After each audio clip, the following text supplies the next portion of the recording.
Amen. Hallelujah. This is a glorious day. This is the day the Lord has made. I am glad that God has given us grace to be part of this day. I appreciate the name of the Lord for bringing us to the second Sunday in the month of June 2020. I give God all the glory this morning, and I thank God for grace to fellowship with Him. I want to say good morning to everyone, good afternoon, good evening, wherever you may be watching from on the face of the earth. I want you to invite friends, members of your family, share it to your colleagues at work, share it to your friends now. Let them be part of the fellowship this morning. I believe God that as we study at His feet this morning, we shall learn new things. Revelation will be given to us that will help us in the way we walk with Him in the name of Jesus. So you are very much welcome this morning to the broadcast. Hallelujah. As it is with our custom this morning, we're going to listen to a special song, and I believe that through it we'll be lifted. And after the song, we shall go into the teaching. May you be blessed as we listen this morning in Jesus' name. Once again, let me remind you, if you're just watching for the very first time, this broadcast is coming to you from Wisdom Gate International Christian Center, Lagos, Nigeria. My name is Bayo Taiwo, the presiding pastor. So you are very much welcome to join the fellowship this morning in the name of Jesus Christ. Hallelujah. Let's listen to the song now.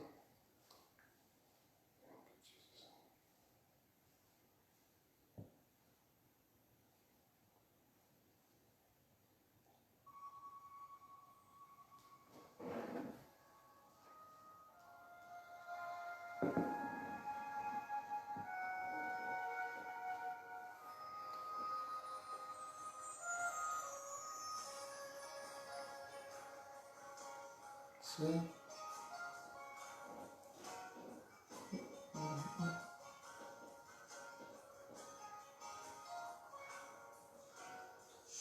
of my soul, I'll give you full control. Wherever you may lead, I will follow. I have made that choice to listen for your voice. Wherever you may lead, I will go.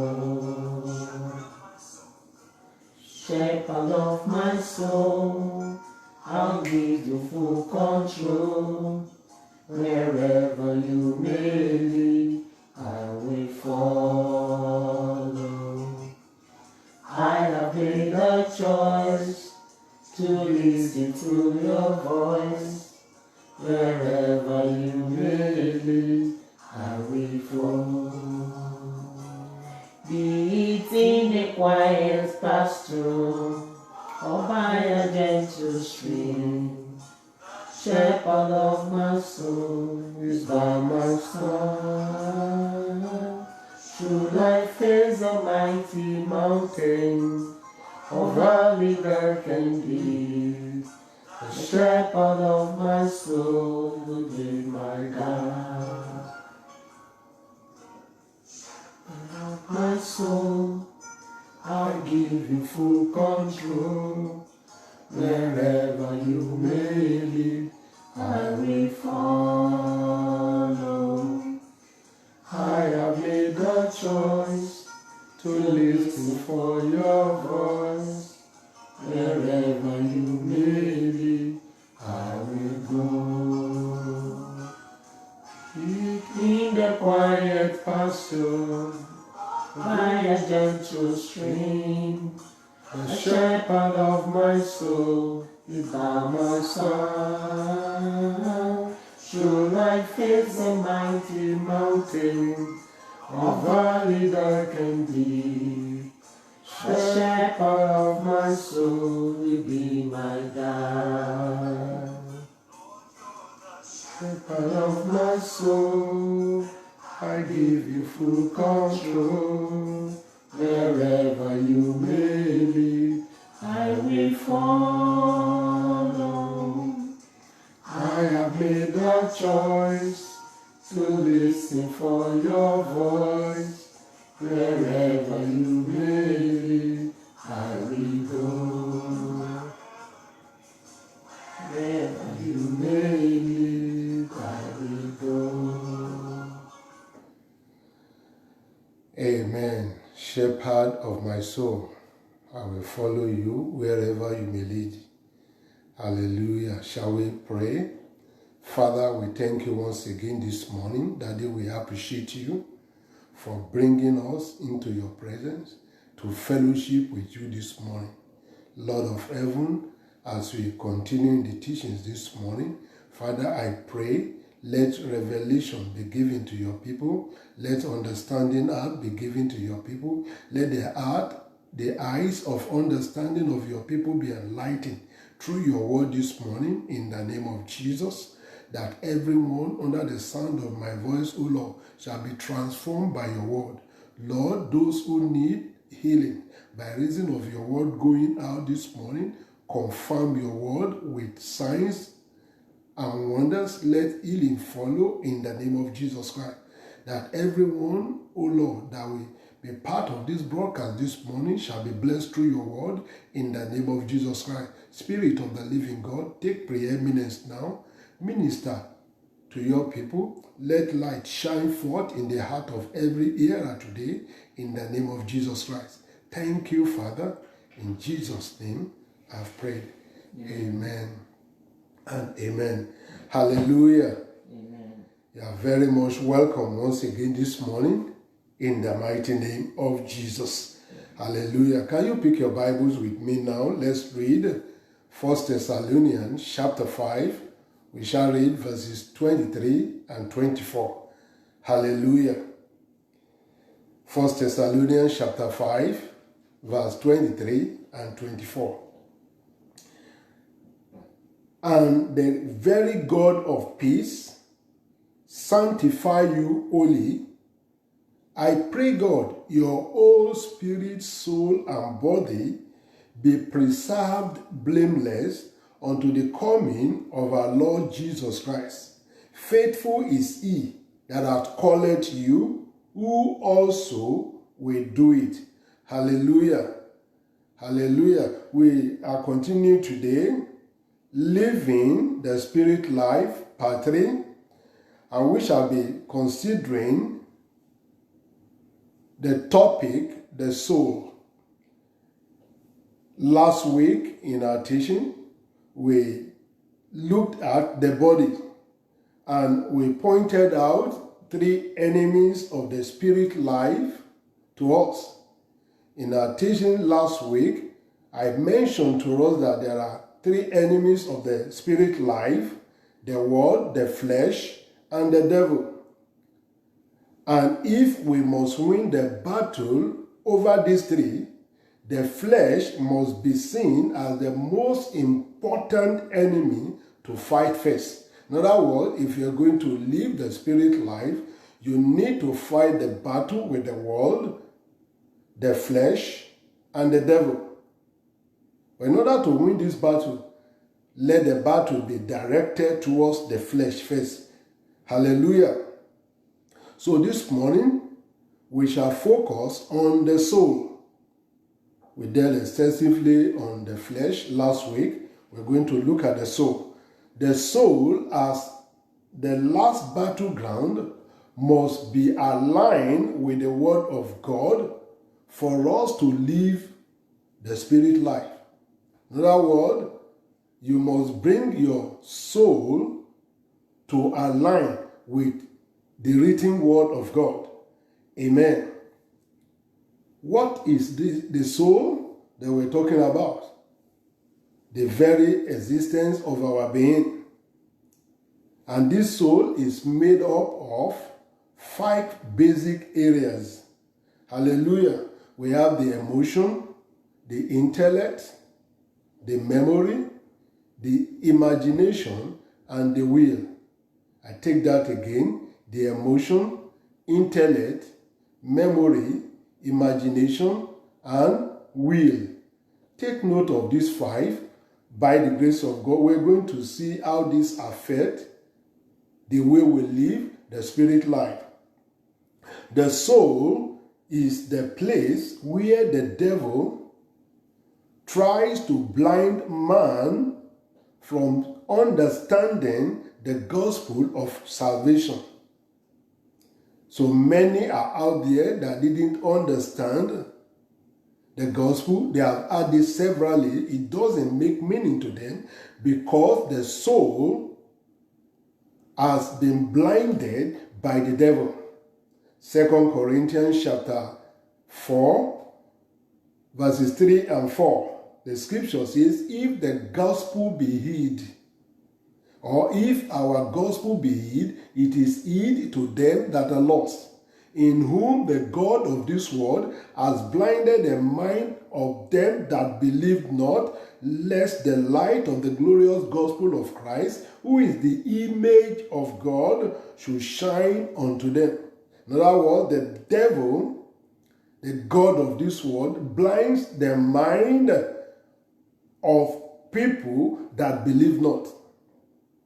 Hallelujah. And so we discover that the soul is where the devil tries to plant strongholds against the truth. Once he succeeds in planting strongholds against the truth, such person, no matter what you say to that person, except the strongholds are broken or removed, he will never be able to understand you. So you will be able to appreciate people that you talk to now. They've had one kind of strongholds over their lives, and once you begin to give them the truth, they repel you, they tell you something else. What are these strongholds? Strongholds are beliefs, thought patterns that the devil has planted in the soul of man. Hallelujah. In 2 Corinthians chapter 10, when we begin to read from verse 5, the scripture says, for though we walk in the flesh, we do not war after the flesh. For the weapon of our warfare are not carnal, but mighty through God to the pulling down of strongholds, casting down imaginations and every high thing that exalts itself against the knowledge of God, bringing into captivity every thought to the obedience of Christ. Hallelujah. So I want you to examine that 2 Corinthians very well this morning. Though we are walking in the flesh, we are not warring against the flesh. In other words, we're not talking about physical human being that you can see. No, that is not our target when we begin to battle. And it says that the weapon of our warfare, they are not carnal, but they are mighty through God to the pulling down of strongholds. Not just strongholds, but casting down imagination. So strongholds are needed to be pulled down in the lives of different individuals for them to understand the gospel of Christ. So when you have somebody that you are witnessing to from time to time, and it keeps repelling, giving you all kind of thought pattern, things he believed in that is contrary to the scripture, and is holding on tightly to it, you need to discover that there's a strongholds in his life that needed to be broken. These strongholds are built against the truth in the minds of man, planted against the truth by the devil. Hallelujah. And the scripture says, our weapon of warfare, they are not carnal, but they are mighty to the pulling down of strongholds. Amen. And until we possess this part of our being, we cannot possess anything else. Until we possess our soul, we cannot possess anything else. In Luke 21 verse 19, Jesus says, in your patience, possess your soul. In your patience, possess ye your soul. Because the soul is the place of peace. The soul is a place of prosperity. The place is a place of power in our lives. Once it is completely surrendered to God, there's no limitation that for God moving through our bodies and our spirits. Once our soul is surrendered to the Lord, it is possible. Limitations are removed. God will be able to move through our bodies and our spirit. Hallelujah. Remember, living the spirit life. That is what we have been considering. And so, you need to be able to possess your soul. You need to be able to be in control of your soul. Hallelujah.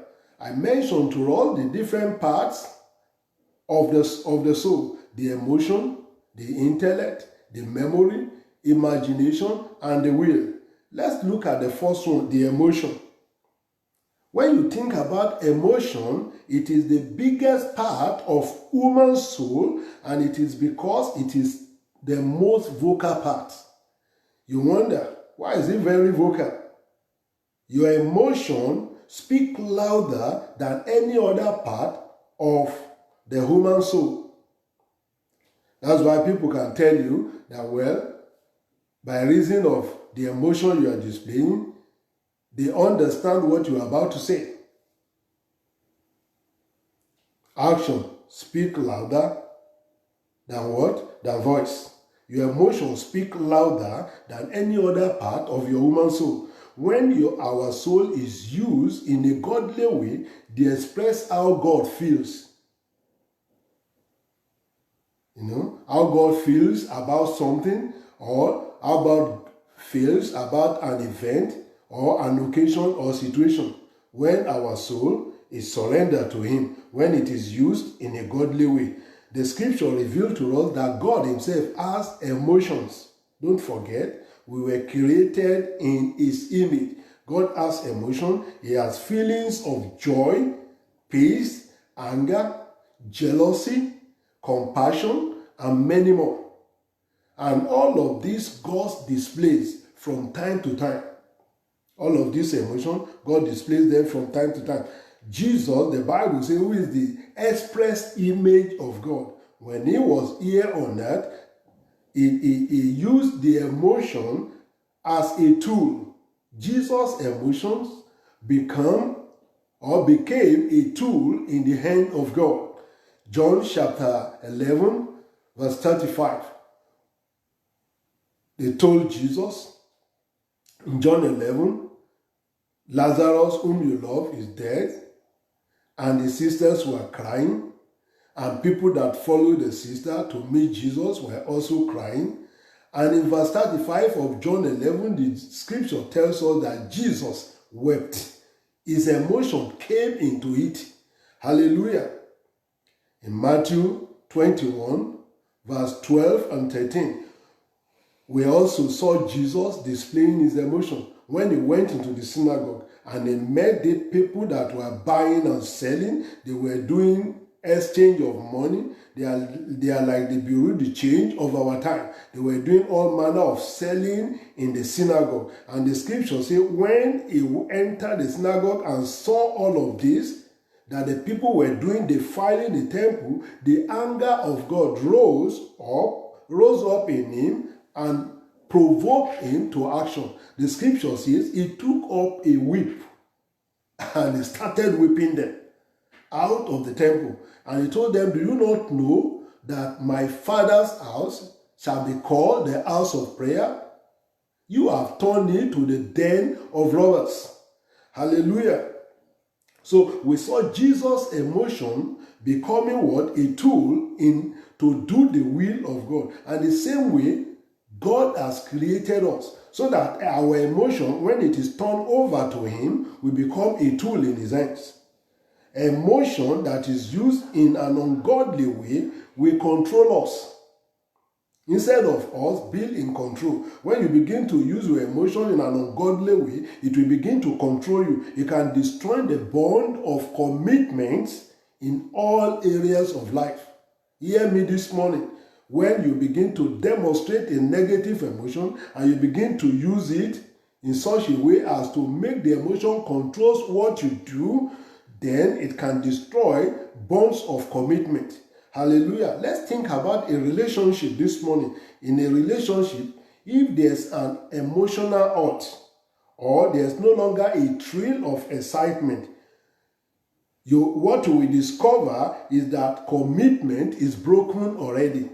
And such individual will start looking for a more emotional, comforting options. Hallelujah. This is what has led to the increase in a clubhouse or entertainment house. Because people are emotionally hurt, they are no longer having feeling of excitement, they are getting distressed and discouraged about life, and they have to look for something that will boost their emotion. They go into clubhouse, they go into entertainment house to do all manner of things. People have to pay more to have these comforting options, and this reveals that emotions have power over people. Emotions have power over people. Because once you are not bringing them under the control of the Spirit, under the control of the Lord, to be used of Him, then you discover that your emotion will begin to control you. Hallelujah. So hear me this morning. No matter the status of the people, the ruling force behind most people's life is an addiction to emotional feeling.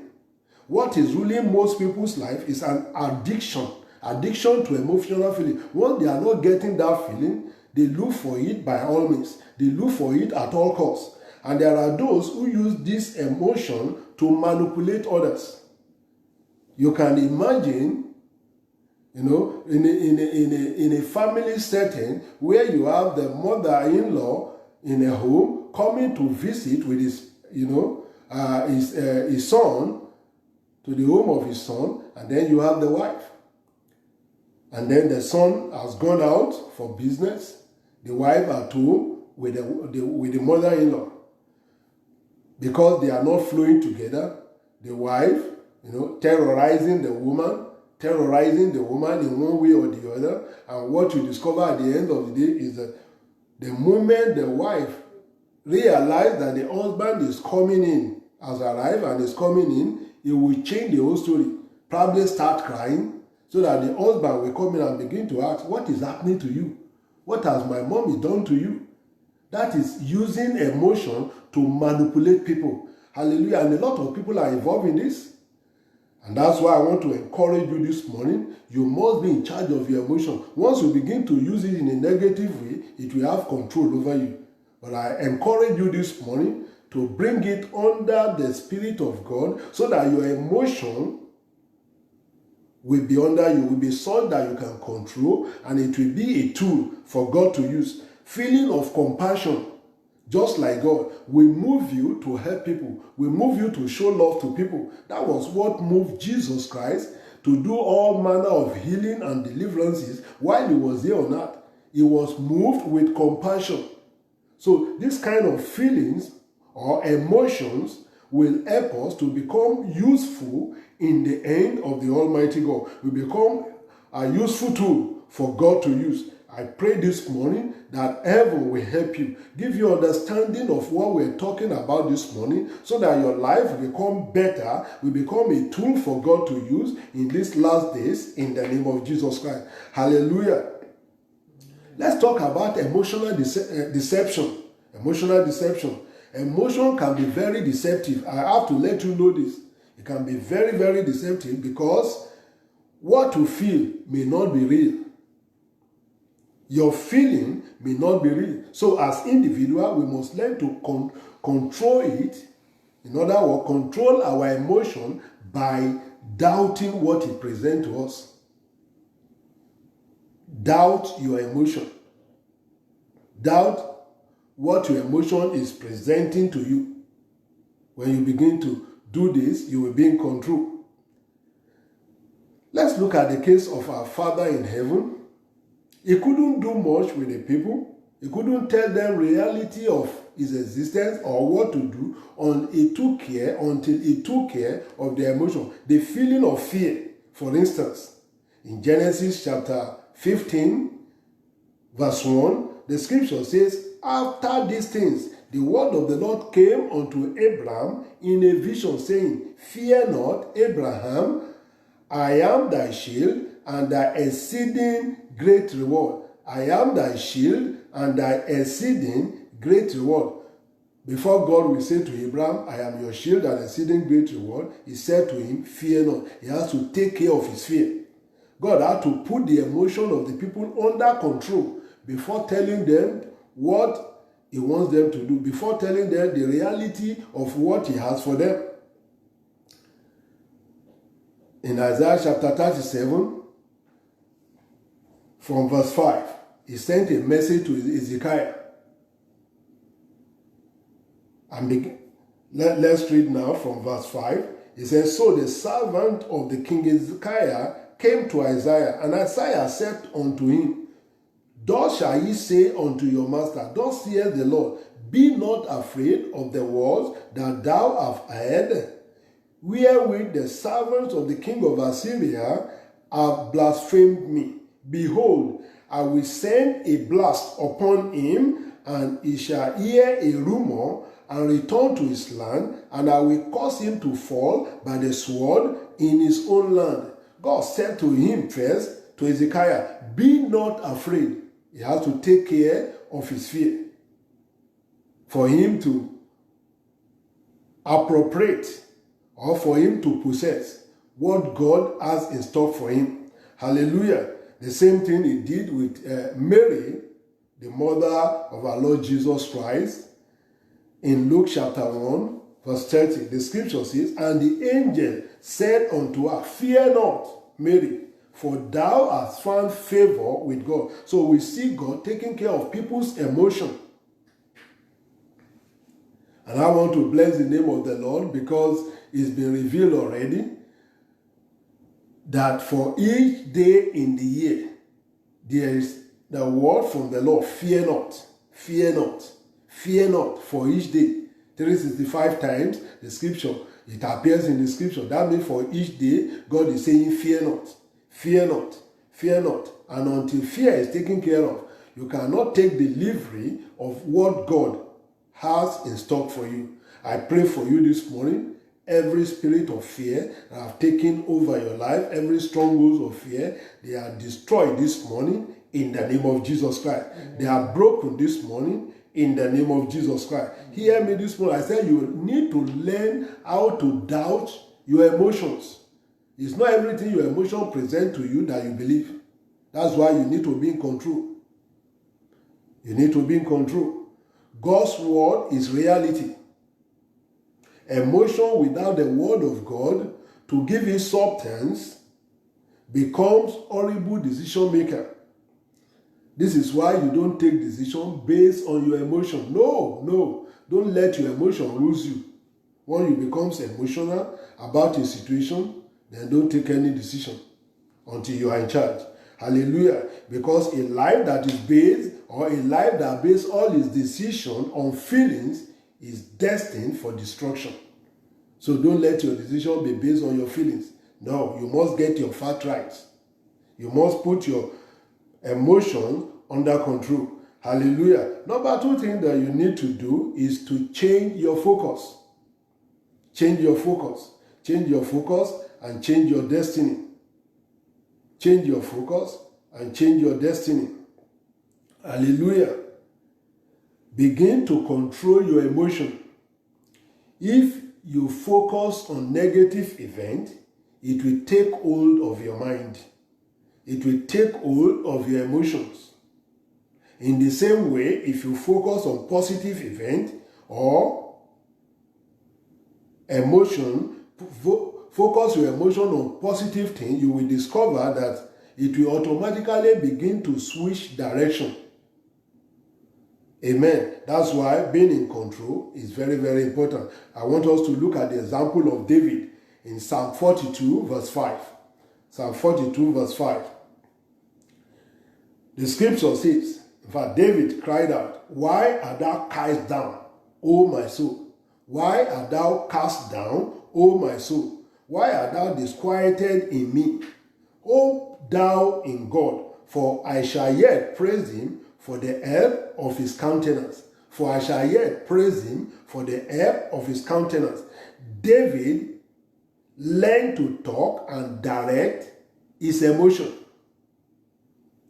He didn't, allow the feelings of what he was going through that time to take control over him.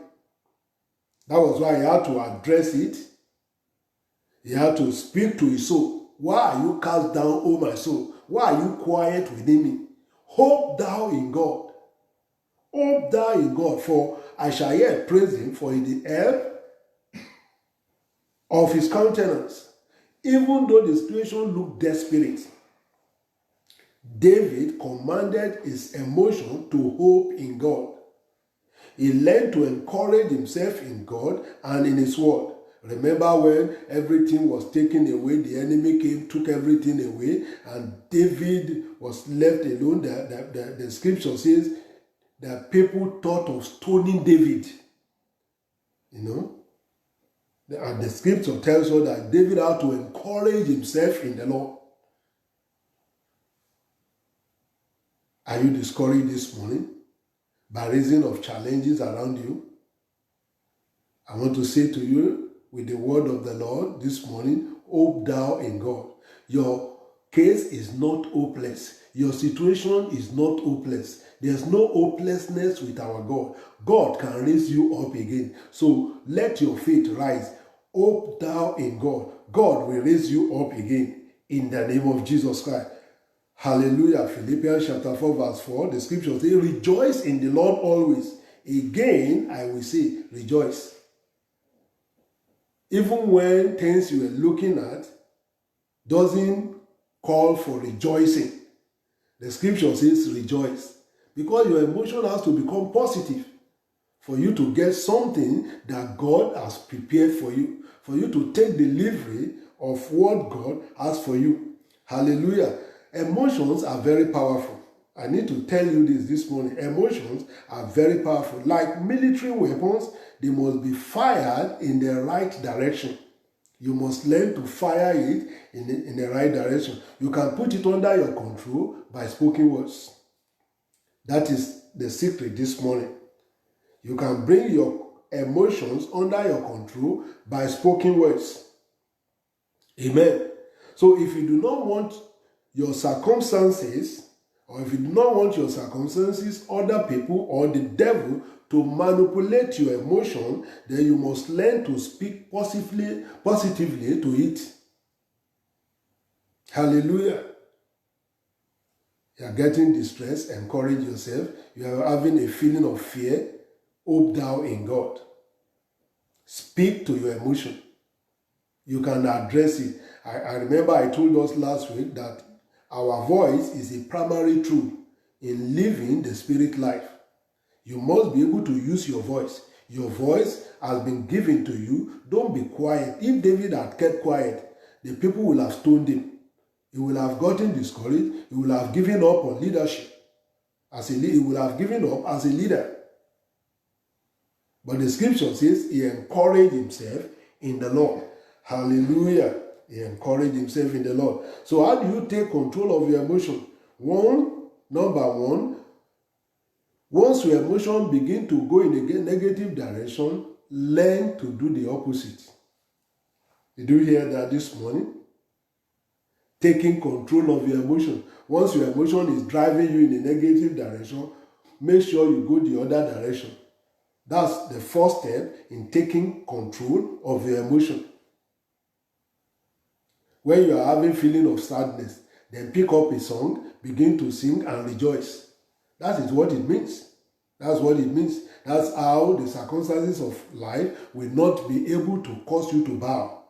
Amen. And I pray for you this morning, you will not bow in the name of Jesus Christ. Number two, taking control of your emotion. Number two thing you need to do is to learn to feel accepted, loved, and enjoy correction because it is for our highest good. Learn to feel accepted, learn to feel love, and enjoy correction because it is for our highest good. So when you are being corrected, don't harden your heart. The person who is correcting you doesn't mean any harm. Is there to help you so that you can be on track again. Hallelujah. In Hebrews chapter 12, when you read from verse 5, you get to understand that the scripture tells us that whom God loves, he chastises. Hallelujah. It says if we are without chastisement, then we are bastard. God always corrects us, and it is for our own good, so that we will not be condemned with the world. Hallelujah. So that we will not go down the direction of the world. We will not end up where the world will end up. That's the reason He corrects us. Hallelujah. Amen. So instead of feeling rejected and hurt, you must have feeling of acceptance. A feeling of love. I am loved. I am the beloved of the Lord. Yes. Yes. Amen. Number 3 things you need to do.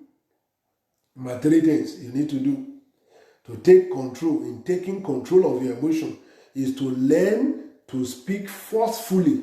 I use the word forcefully to your emotions. Learn to speak forcefully to your emotion when it rises up in opposite direction, bringing it into obedience to the word of God. Hallelujah. So when your emotion is going the other way around, you need to use your voice, speak to it. No, you can't go that direction. Sometimes when you see somebody who is conscious of himself and begin to speak, he's not speaking to anybody. People will look at him. Who is this person speaking to? Somebody by his side might even be asking him, who is it? Who are you talking to? The thing probably has gone mad. But if you are conscious of this, you discover that you are addressing your emotion. Okay? My emotion, you can't go that direction. No, you cannot. I can't allow you to go that direction. So come back. Your voice, very, very important. That's why God has given us our voice to use. The Bible says we believe, therefore we speak. The things that you believe. When you begin to have feelings that negates what you believe, speak out. Hallelujah. You must learn to speak out. Perhaps you are listening to me this morning. Especially this hour, you are following the broadcast, you are following the teaching, and you have emotion of hatred towards anybody. I need to let you know this is the time to rise from within and speak out. Otherwise, that feelings of emotion will most likely bring about destruction. That feelings of emotion will not allow you to get the best that God has in stock for you. So if you're having feeling of emotion of hatred towards anybody, then you must rise from within and speak out. What do I mean that you should speak out? It means you need to say it loud to yourself. I am loved. I will love God. I will love others. It means irrespective of what people may have done, make up your mind to love. That's what I mean. Make up your mind to love. I will love with all my heart. You know the person who has brought the emotion of hatred, that feeling of hatred into your life. Call the person's name. I will love so and so person. Mention the person's name. When you talk like this, you will discover that your emotion will shift direction. Hallelujah. The feelings of hatred towards that person will begin to disappear. In fact, it will shift. So you need to understand it this morning. So each time we speak like that, our emotion eventually respond and change. That's why you must learn to speak. Don't keep quiet. You must learn to speak. Because if you don't speak out, emotion can destroy. That's why people can go to any length. Once they have emotion of hatred towards somebody, they can go to any length to destroy that person, and they will end up destroying themselves as well. They can put all manner of manipulation in place. Put all manner of devices in place because they are feelings of emotion. You can imagine the story of David and Saul. Saul started having feeling of emotion, hatred towards David. And we saw all manner of manipulation that took place. But look at the son, Jonathan. Emotion of love. He demonstrated it towards David. Even though my father has termed you as his enemy, no, me, I'm going to love you. And we saw that it produced results. It produced results. So much more that when David became king, he asked the people a question. And he simply asked the question by saying, is there any person that is left in the house of Saul that I may show favor to for Jonathan's sake? Can you see the resultant effect? Because David here, having became king, has to demonstrate love towards Jonathan, because Jonathan was giving emotion of love towards David, despite what his father was doing to David. And he eventually repeated. Mephibosheth was brought to the palace, and the story changed. I pray for you this morning, as men that are struggling with this emotion of hatred in their life. God will strengthen you from within. There will be a shift this morning in the name of Jesus Christ. The strength of the Lord will come upon you this morning in the name of Jesus Christ. I believe as you speak out, as you call the person's name and say, well, I will love God, I will love others. I will love the Lord with all my heart. I will love so person that has shown himself as an enemy to me. You will discover that as you do this, heaven will release strength upon you. You will be strengthened in your inner man to begin to love that person. And the story will change. I pray for you this morning. Whatsoever emotions that has brought a negative emotion that have brought trouble upon your life, heaven will lift them up this morning in the name of Jesus Christ. Heaven will lift them up this morning. You are coming out of that situation. You are coming out of that circumstances in the name of Jesus Christ. Hallelujah. Hallelujah. Perhaps you are watching this morning and you are sick in your body. I'd like to pray for you by the instruction of the Lord. And I believe as I stretch forth my hands towards you this morning, healing virtue of the Lord will flow to you wherever you may be. It doesn't matter the name of the sickness. They shall bow at the name of Jesus. In the name of Jesus. Hear me this morning. Are you under burden of debt?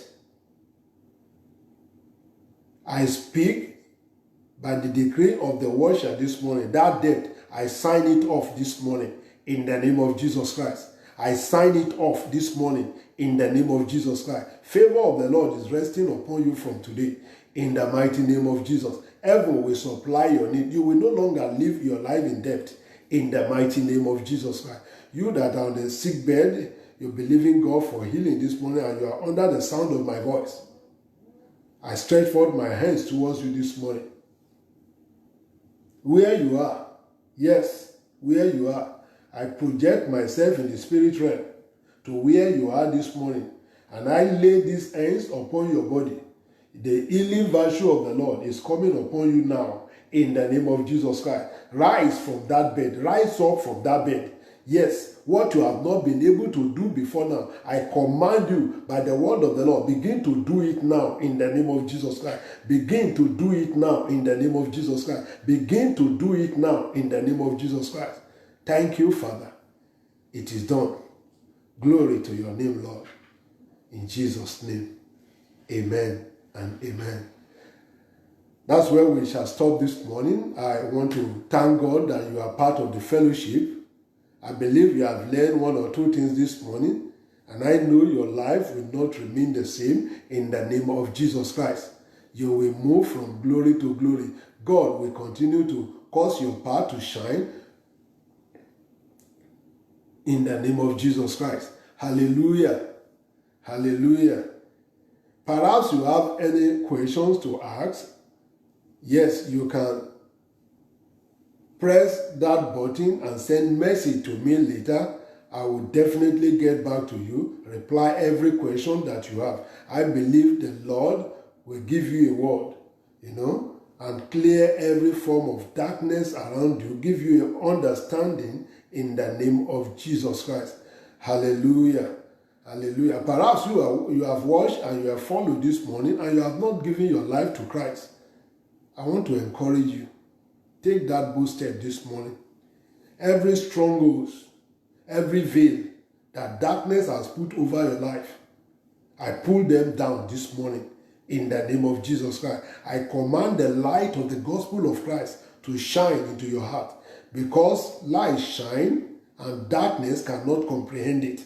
So your life is transformed this morning as you surrender your heart to Him in the name of Jesus Christ. It is well with you in Jesus' name. Amen and amen. God bless you. God bless you. God bless you. I look forward to seeing you next Sunday again. Don't forget, the time is 0900 West African time, 0900 GMT plus 1 time. Please be part of it. Let your friends know. Share it out to friends and encourage them to be part of this teaching. We have many things to still learn under the Lord, under the Spirit life, and I believe that our life will shine forth in this world. We shall live indeed as God in this world, in the name of Jesus Christ. Amen and amen. Praise the Lord. So till I come your way next Sunday, remain blessed, stay connected, and stay blessed in Jesus' name. Amen and amen. God bless you. Have a wonderful week in Jesus' mighty name. Amen. Amen. Let me pray for you now. Father, I thank you for everyone under the sound of my voice. I commit your people unto your hands as they go into this week. I pray, Lord, that your presence will go with them. Lord, lift up your countenance upon your people, O Lord. Make your face to shine upon them.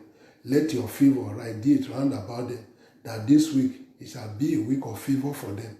What has been difficult for them that they have been struggling with before now, make it possible for them this week.